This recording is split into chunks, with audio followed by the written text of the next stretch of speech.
Now, South Africa's water system is failing due to lack of proper maintenance and negligence. The country's unreliable power supply is also wreaking havoc with the water infrastructure and compounds the problem, especially at pump and storage stations. That's the view of Wits University Director of Water Research and Development, Professor Craig Sheridan.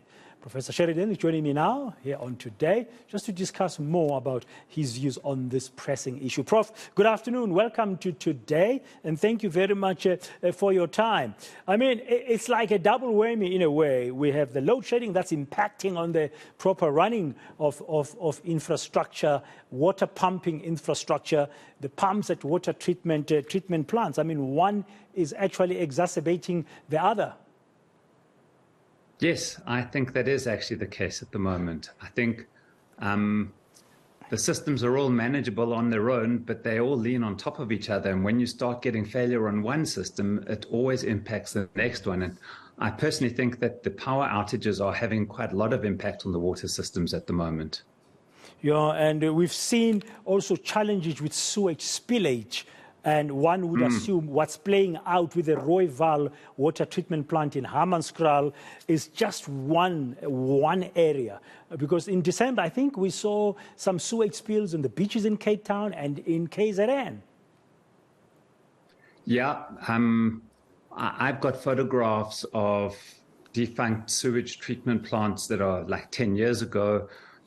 We both live in cities. You probably see quite a lot of manholes leaking sewage all the time in various locations at various places. So when sewage leaks out of any of our systems, it gets into our water resources. And from there, it's quite complicated to get it back out of the water before we want to drink it again, especially if the pumping systems are not working properly, because then the pipes are not full of water. And that's where we can actually get some of the pathogens coming into the freshwater systems. Yeah, is it a failure of maintenance? I mean, yes, there is load shedding, we understand, but as soon as a water pump is affected, surely it should be replaced quickly. Yes, it should. It should be replaced very quickly. I mean, it's illegal to put untreated sewage into a river. So if any water systems are not, if any of the wastewater treatment or the sewage systems are leaking, that must be replaced as quickly as possible, and it should be repaired as quickly as possible. But I guess it's a case of, like, how do we prioritize these things across multiple infrastructure problems all at once? So I guess that's quite a complex challenge. Yeah, I mean, wastewater treatment by law, as we know and we've heard and excuse me, and read, is that it is is done by the municipality. If we zoom in on Hammanskraal, that means it's a city of metro, the metro rather of Tshwane, that has failed. Where is the failure? Do you think the failure is in the management itself of such a structure, or is it political? Wow, that's a hard question to answer. I personally believe it's a very layered failure, and it's a failure on a bunch of different things. We have issues with procurement. You know, if you're going to take 3 to 4 months to replace a pump because of procurement challenges, that's a failure of a different system. That's a financial system, which is a problem. So, and I have seen this where pumps cannot get replaced because we can't get through the procurement processes to replace them. So that's one of the things. If it's a buying problem with, you know, just getting smaller systems, that can be a problem. And the other one is where it just doesn't get done. You know, you report your issues to your local municipality, and it sometimes takes weeks to get the repairs done. So I would hate to say it's one issue at play. I think it's multiple issues all feeding off of each other. And then when you start putting things like load shedding on top of that, it just like the whole system is getting attacked at once. And we're losing our resilience to deal with these things, which is why we're having the outbreaks of diseases such as cholera. It was a matter of time. Yeah, sorry, it was a matter of? Of time. You can predict this happening. This is not, it's something that's very predictable. If we'd stood and watched what was going on and we saw the wastewater treatment plants failing, you know someone's going to come in contact with water which has cholera in it at some point, and they will get it, and it's a highly contagious disease. And that's a scary part. That's a scary part that you said you could see that it's coming. On the other hand, it's something that can easily be prevented. In what ways do you think our municipalities should strengthen the sanitation aspect of their legal obligation? So there's two layers to that. The one is fresh water, the one is sewage.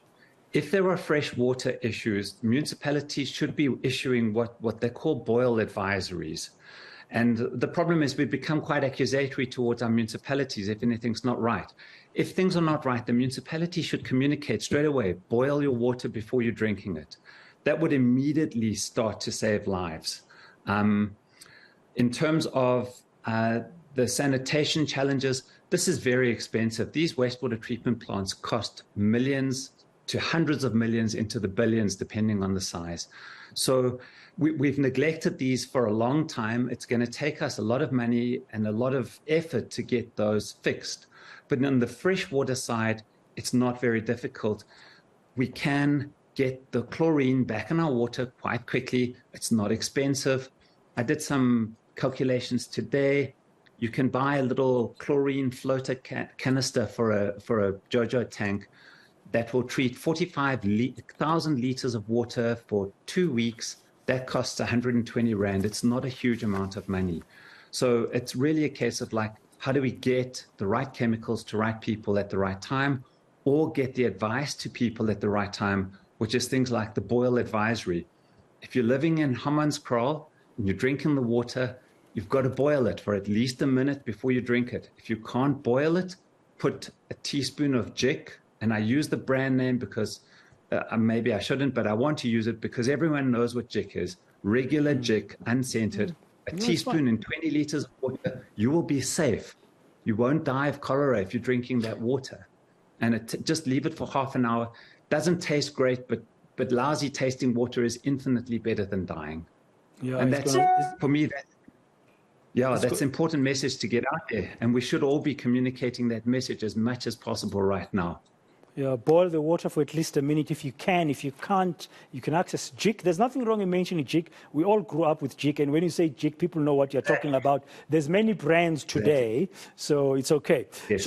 So Prof, the Rand water, let's just come here now to Johannesburg. Yes. We are watching what's happening in Tshwane. We know there's a historic 20-year-old something problem with the Rooiwal water treatment plant in Hammanskraal. The people there have told us that for years they've been complaining about the water. I mean, colleagues in your space, your peers like Professor Anthony Turton, whom I interviewed last week, are telling us that. So that problem has been there for a long time. But then you start to wonder, with the rate at which we're seeing some of the very important public infrastructure collapsing or not being well maintained, you're beginning to wonder, are we okay in Johannesburg? Is Rand water okay to drink from the tap? And that's a really good question, Dan. So in my mind, if it wasn't, there would be millions of us sick at the moment, not 1,000 or whatever it is in Hammanskraal. And I use the number of 1,000 because for every one person that gets sick, about 9 don't get very sick, and they probably are not reporting. But if it was in our drinking water in Johannesburg, there would be literally millions of us. The hospitals would be overrun. So the fact that that's not the case means in all likelihood, we are safe at the moment. And I use the word at the moment, which means we need to put pressure onto our suppliers, such as Rand Water. They have to keep the water safe. They have to keep doing what they're doing, and we can't let these systems fail in the same way we've let our electricity supply systems fail. It's really, really important. So the fact that we're okay is great. It means that the systems are working. I would caveat that, and it's another one of these cautionary things. The pipes only keep the water safe if they're full and they're under pressure.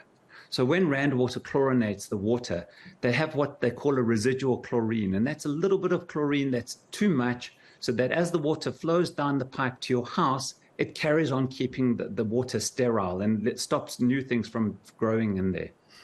If the water supply is shut off for any reason whatsoever, the pressure can drop. If you have a leaky pipe, then anything that's around that pipe can start to leak into the pipe if the pressure is higher than the pressure in the pipe.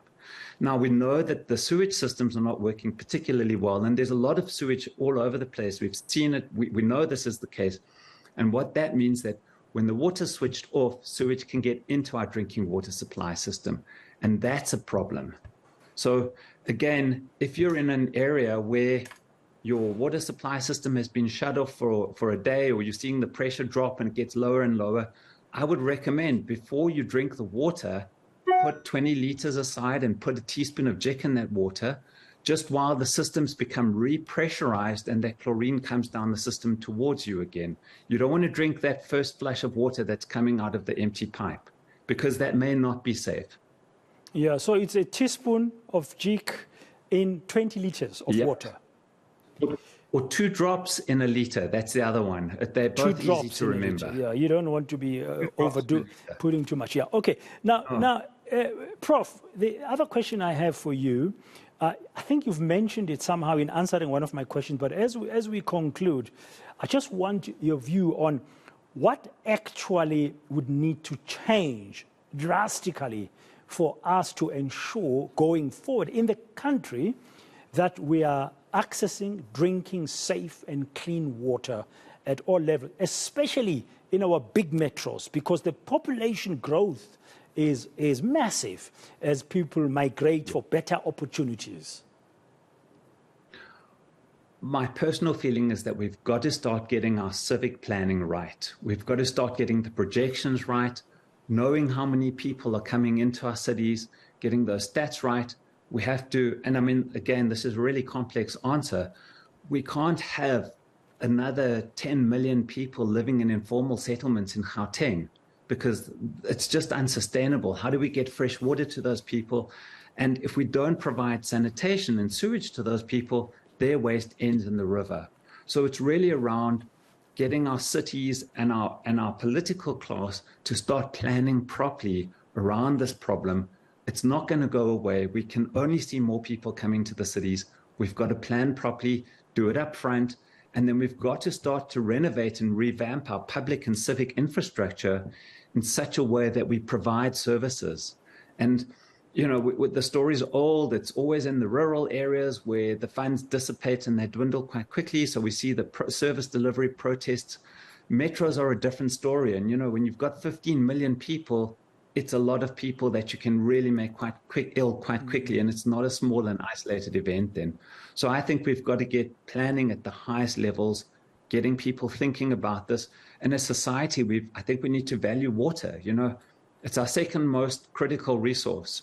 Air you die without after a couple of minutes, water you've got a few days.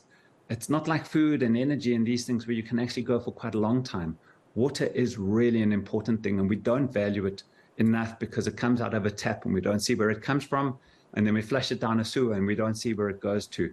And we have just a brief moment with it and we think it should be there, and it's always there. And the reality is that there are some fairly complex systems leaning on each other to get it there. And those systems are now at risk. And we need to start, all of us, knowing that these systems are at risk, and getting other experts involved that, you know, if we do load shedding, maybe we shouldn't be load shedding our water supply system, you know, companies, either on the wastewater or the fresh water. Maybe we should leave those ones out of the system of load shedding. Yeah, and maybe we should accelerate and expedite the installation of solar panels at every water treatment plant, you know, as of yesterday, to make sure that when there is load shedding, and in some instances, they keep on running. Final comment from me, Prof. It's not a question, it's a comment, but you may retort to it if you choose to. It's painful to hear that the government currently is looking at raising 2.5 billion rand. 2.5 billion rand to fix Rooiwal after nearly 30 years of the democratic government being in place. And a few years ago, they spent 300 million rand was given out to fix Rooiwal. 300 million rand literally went down the drain. Yeah. What can we say? Let's hope it doesn't happen in terms of that 2.5 billion rand if National Treasury raises the money and gives it to the Minister of Water, Senzo Mchunu, and the city of Tshwane, currently the Mayor, Silas Brink, and them. Let's hope this time around, maybe Rooiwal will be fixed once and for all. Thank you for your time, Professor Craig Sheridan, Wits Director for the Water Research and Development.